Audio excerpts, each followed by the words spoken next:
Howdy YouTube! It's time to come back to our beautiful, gorgeous critical drinker with that sexy voice. Sounds like he's been drinking all the day, but I guess like the critical drinker, he's critical. He's in critical condition after all the drinking. I assume from watching Jurassic World Rebirth. I've heard one person talk about this movie and they did not care for it, so I assume this is going to be a not so pleasant review. Let's get into was it. a perfect example of Hollywood's ability to take a great concept and God, that was a good movie. Jurassic Park is such a... Okay, when I'm done streaming, I'm going to watch Jurassic Park. Frizz, we're going to watch Jurassic Park, if we can find it on a streaming service that we have.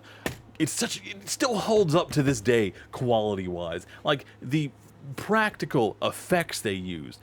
Mwah, still peak. CGI got nothing on Jurassic Park. It's so well acted and put together. And honestly, I like the second one. Not as much the third one. But it is a lot of Jeff Goldblum, so 2 thumbs up. slowly run it into the ground with endless cash grab sequels, it's got to be Jurassic Park. The original movie was an all-time classic of modern cinema. Still is. Don't know why you said was. Still is. Blended together a compelling script full of action, intrigue, and wonder, a great cast of characters who actually made smart decisions and acted like real human beings, cutting-edge visuals, and a story that dealt with thought-provoking ideas like the power and danger of science gone wrong, man's attempts to play God, and nature's greed. ability to fight back. It was one of the first movies that I ever saw in the cinema, and probably the only film I went back to rewatch multiple times. Ah, man.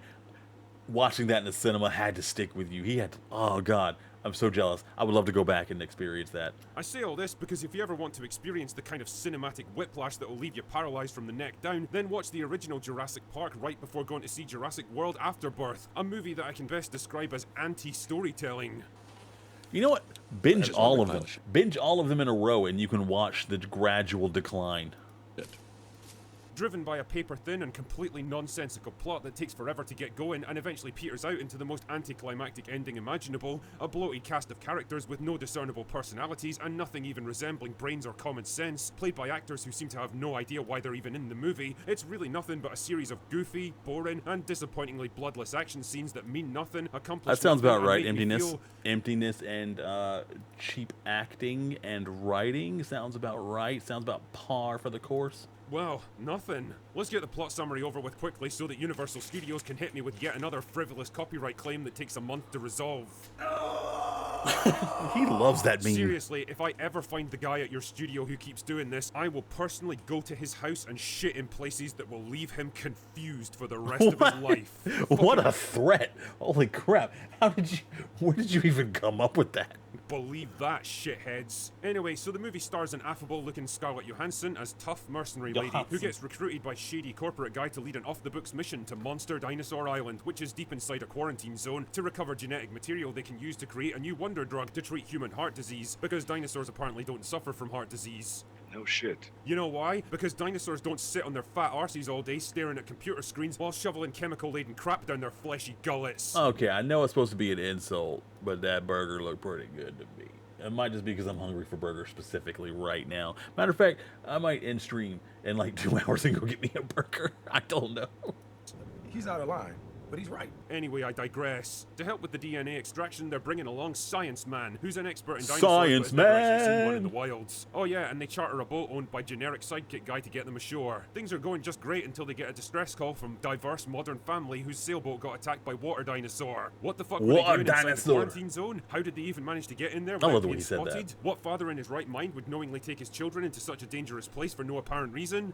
Just don't think about it too much. So they rescue diverse modern family, but oh no, then they get attacked by the water dinosaurs, which forces them to drive their boat directly onto the rocks and wreck it. Fuck it, just go with it. And for some reason, diverse modern family all jump overboard and get separated from the others for the rest Why? of the movie. But tough mercenaries. Isn't there a monster in the water? Why are you jumping overboard? And also, if you ran aground, why did you jump on the ground? Okay. Lady's not about to give up yet and decides to stick to the plan and recover the DNA, then get themselves onto a rescue chopper that will pick them up in 24 hours. Wait, if they have access to a helicopter, why didn't they just use that to get to the island instead? Yeah. Don't Wait, worry about what? it. Yeah, what? Why didn't you... What? Why didn't you do that? I don't think the writers thought that through. loved it. But this isn't just any old island, don't you know? It's Monster Dinosaur Island, where they left behind all the genetic freaks that were too scary or dangerous to use in the original theme park. Wait, wouldn't that mean that their DNA is all corrupted and shit and too dangerous to use in humans? Yeah, Don't what? worry about it. Also, Huh? Why would you even keep them alive if they're too dangerous? Like, what's the point of that? How would that even work? Like, you thought, oh, these are too dangerous to keep in the park. Let's put them literally anywhere else instead of getting rid of them entirely. why are most of the dinosaurs on the island perfectly normal looking and would have made excellent additions to the park? Don't worry about it. So they get the DNA and reunite with diverse modern family at an abandoned research base which is somehow still fully functional after 20 years. Then the Ryan Canellosaurus shows up and eats shady corporate guy, and generic sidekick guy sacrifices himself to let the others escape, but then he turns out to be okay anyway because he survived somehow. How exactly did he manage to get away from the Ryan Canellosaurus? Just don't worry about it. Then they all leave and I don't like all these don't worry about it. That sounds lazy writing. We're not putting up with that. that's it, that's the movie. Not in 2025. We got real issues. Over. Everyone in this room is now dumber for having listened to it. I award you no points, and may God have mercy on your soul. You know, my first thought when the credits rolled was, what the fuck was the point in this film? I mean, it's basically a bunch of people I don't care about going to a place I'm not particularly interested in to do a thing that doesn't really matter anyway. Then there's all the abandoned plot threads that are introduced but go absolutely nowhere, like the ancient ruins in the cliffside, or the crashed chopper from a previous expedition, or the traumatic backstory for tough mercenary lady. It's like the studio came up with the plot by doing a single brainstorming session, taking the first pitch that someone spitballed together and just ran with it. And before anyone jumps in with the old, it's a Jurassic Park movie, drinker, it's not supposed to be smart argument, fine, I can handle a dumb thrill ride if that's what these movies Yeah, have evolved seriously. into now. We love a dumb thrill ride around here. The dumber the better in some situations. Like, honestly, I can't think of anything that was dumb. I haven't watched a new movie in a very long time. Dumb thrill ride, though. Dumb thrill ride. Need for Speed. I believe that entire franchise is dumb thrill ride, and it got dumber as it went, but also thrillier as a ride. But I at least expect Oh, the Chronicle of Riddick series. God, I love that series. The Riddick series. Fantastic. It's also fairly stupid, and I love it so much. it to make some kind of fucking sense. And that's the thing, this movie doesn't. The plot relies on the most insane contrivances and coincidences just to hold it together. Like, oh my goodness, isn't it convenient that diverse modern family and tough mercenary girl just happened to arrive at the same place at the same time for the finale? Or how literally that's the nice. entire movie is predicated on a Snickers wrapper getting sucked into a fucking air vent. I'm not kidding, by What? the way, that's literally what kicks off the entire events of this film. Everything happens because a Snickers wrapper gets sucked into a vent. What is this, Final Destination? That sounds like a Final Destination thing. Like, the little small thing set off a catastrophe that killed everybody. Oh my god, it's so stupid.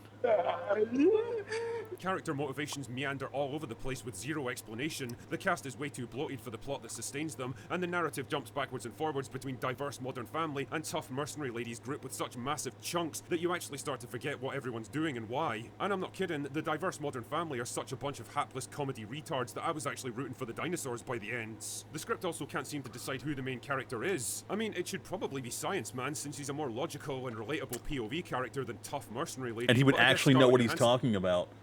I would follow the person who understands science before I would follow, like, a random family that's just on the island. a bigger name, so she's awkwardly shuffled into the top spot instead.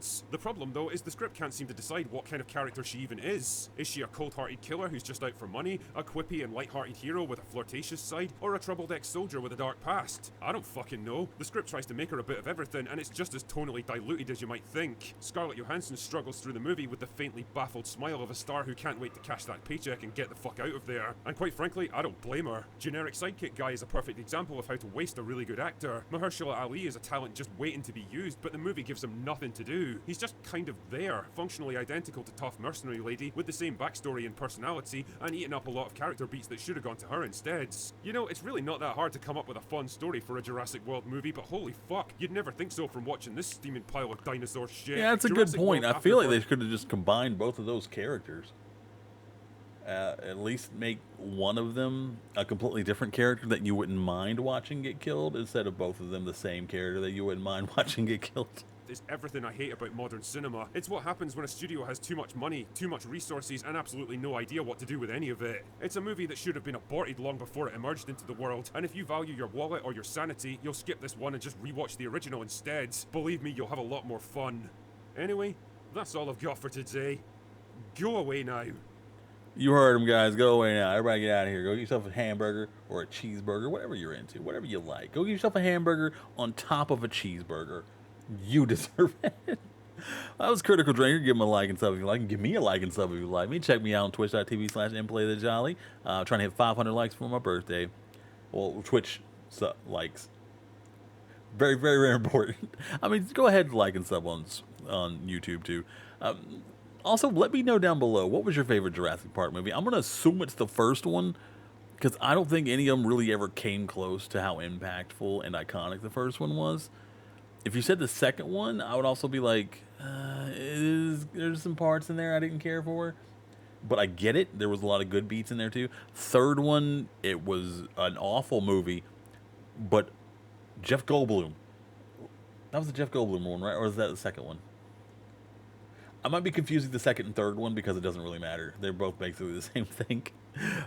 Kind of cash grab, but enough in there to make it fun. Also, mindless thrillers. So that kind of worked. I'll catch you later. Stay safe. Stay awesome. Stay hydrated and make sure you get yourself something nice to eat. You deserve a treat. That's what matters. Take care of yourselves and take care of somebody else. Buy them a cheeseburger too. I love nachos.